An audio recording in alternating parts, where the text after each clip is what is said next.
Hello friends, welcome to my channel. இன்றைக்கி நம்ம இட்லி தோசை கூட சாப்பிட்றதுக்கு ஒரு சூப்பரான சட்னி ரெசிபி செய்கிறது எப்படின்னு பார்க்கலாங்க. இது இட்லி தோசை கூட மட்டும் இல்லைங்க, ஆப்பம், ஊத்தாப்பம், கல் தோசை, பணியாரம் எல்லா வகையான டிஃபன் வெரைட்டிஸ் கூட சாப்பிட்றதுக்கும் அட்டகாசமாக இருக்கும். ஹோட்டலில் சாப்பிட்ற அதே சுவையில் இருக்கும். வாங்க எப்படி பண்ணுறதுன்னு பார்க்கலாம். ஸ்டவ்வில் ஒரு பேன் வச்சுருக்கீங்க. அதில் 3 தக்காளி, சின்ன தக்காளியாக 3 தக்காளி எடுத்துருக்கிறேன். இதை வந்து 4ஆக கீரி சேர்த்துக்கலாம். நீங்கள் இதை விட கொஞ்சம் பெரிய சைஸ் எடுக்கிற மாதிரி இருந்தால் 2 தக்காளி சேர்த்துனா போதும். 4ஆக கீரி சேர்த்துட்டு அது கூடவே ஒரு 10 பல்லு பூண்டு தோல் உரித்து சேர்த்துக்கலாங்க. அது கூடவே மீடியம் சைஸ் பெரிய வெங்காயம் 2 எடுத்து ரேண்டமாக கட் பண்ணி வச்சுருக்கேன். அதையும் இது கூட சேர்த்துக்கலாம். நல்ல பெரிய சைஸ் பெரிய வெங்காயமாக சேர்த்துனா 1 சேர்த்துனா போதும். மீடியம் சைஸ் சேர்த்துனீங்கன்னா 2 வெங்காயம் சேர்த்துக்கலாம்.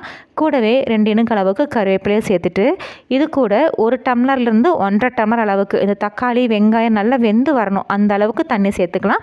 உங்களுக்கு 1.5 டம்ளர் அளவுக்கு தண்ணி சேர்த்தனா போதுமானதாக இருக்கும். தண்ணி சேர்த்துட்டு இதுக்கு ஒரு மூடி போட்டு ஒரு 5லேருந்து 8 நிமிஷம் இந்த தக்காளியோட தோலெல்லாம் பிரிஞ்சு வரணுங்க, அந்த அளவுக்கு நல்லா வேக வச்சு எடுத்துக்கலாம்.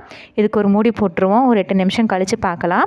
இப்போ பாருங்கள், தக்காளியோட தோலெல்லாம் நல்லா பிரிஞ்சு வெங்காயமும் நல்லா கண்ணாடி பதத்துக்கு வெந்து வந்திருக்கு. இந்த அளவுக்கு வெந்து வந்ததுக்கப்புறமா ஃப்ளேம் ஆஃப் பண்ணிட்டு ஒரு பிளேட்டில் மாற்றி ஆற வச்சு எடுத்துக்கலாங்க. நம்ம வேக வச்சிருந்த தண்ணியை சட்னியை அரைக்கும் போது சேர்த்துக்கலாம். இப்போ வேக வச்சுருந்த வெங்காயமும் தக்காளியும் மட்டும் நம்ம வடித்து ஒரு பிளேட்டில் மாற்றி எடுத்து வச்சுக்கலாம். இந்த மாதிரி மாற்றி எடுத்ததுக்கப்புறமா இப்போ தக்காளி எல்லாத்தையுமே தோல் நீக்கிக்கலாங்க. நல்லா வெந்து தோல் அப்படியே பிரிஞ்சு வரும். தக்காளி இருக்கிற தோலெல்லாம் நீக்கி எடுத்து வச்சுக்கலாம். இப்போ நம்ம வேக வச்சிருந்த தக்காளியில் எல்லா தோலும் எடுத்து வச்சுட்டு இப்போ வெங்காயமும் எடுத்து வச்சுருக்கேன். இது நல்லா ஆறி வரட்டும். வெங்காயம் தக்காளி ஆறிட்டுருக்க டைமில் ஸ்டவ்வில் ஒரு பேன் வச்சுக்கலாங்க. அதில் 2 ஸ்பூன் அளவுக்கு எண்ணெய் சேர்த்துக்கலாம். எண்ணெய் சூடானதுக்கப்புறமா அதில் 1 ஸ்பூன் அளவுக்கு கடுகு சேர்த்துக்கலாங்க. கடுகு லைட்டாக பொரிஞ்சு வரணும். லைட்டாக படப்படன்னு வெடித்து பொரிய ஆரம்பிக்கிற டைமில் இது கூட கரெக்டாக ஒரு 8லேருந்து 10 வெந்தயம், அதிகமாக சேர்த்துட வேண்டாங்க, ஒரு 10 வெந்தயம் அளவுக்கு சேர்த்துனா போதும்.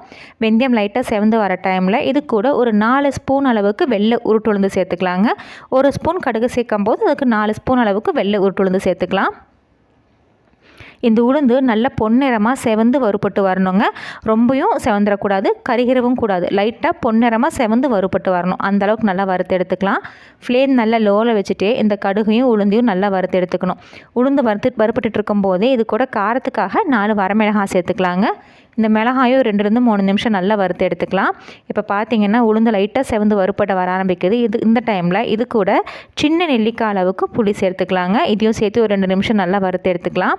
இப்போ உங்களுக்கு பார்த்தாவே தெரியும், இந்த நம்ம சேர்த்துன உளுந்து லைட்டாக நிறம் மாதிரி பொன்னிறமாக வந்திருக்கு. இந்த அளவுக்கு வறுத்தா போதும். ஃப்ளேம் ஆஃப் பண்ணிட்டு இது ஒரு பிளேட்டில் மாற்றி ஆற வச்சு எடுத்துக்கலாங்க. இது நல்லா சூடு ஆறினதுக்கப்புறமா இது ஒரு மிக்சர் ஜாரில் சேர்த்துட்டு கொஞ்சமாக கொரகொரன்னு பொரிச்சு எடுத்துக்கணும். ரொம்ப நைஸாக இல்லாமல் கொஞ்சம் கொரகொரப்பாக நான் காமிச்சிருக்க மாதிரி பொடிச்சு எடுத்துக்கோங்க. இந்த மாதிரி பொடிச்சு எடுத்ததுக்கப்புறமா நம்ம ஏற்கனவே வேக வச்சு ஆற வச்சுருந்த வெங்காயம், தக்காளி, பூண்டு, கருவேப்பிலை இது கூட சேர்த்துட்டு இந்த சட்னிக்கு தேவையான அளவு உப்பு சேர்த்துக்கலாங்க. உப்பு சேர்த்துட்டு இந்த சட்னி அரைக்கிறதுக்கு நம்ம வெங்காயம் தக்காளி வேக வச்சுருந்த தண்ணியே சேர்த்துக்கலாம். அந்த தண்ணி நல்லா சூடாறினதுக்கப்புறமா சேர்த்துக்கோங்க.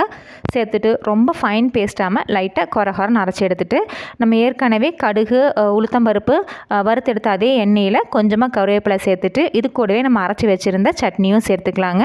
சேர்த்துட்டு லைட்டாக ஒரு 2 நிமிஷம் மட்டும் தளன்னு கொதிக்க வேண்டாம், 2 நிமிஷம் மட்டும் அங்கங்கே பபிள்ஸ் வர அளவு கொதிக்க வச்சு எடுத்துக்கலாம்.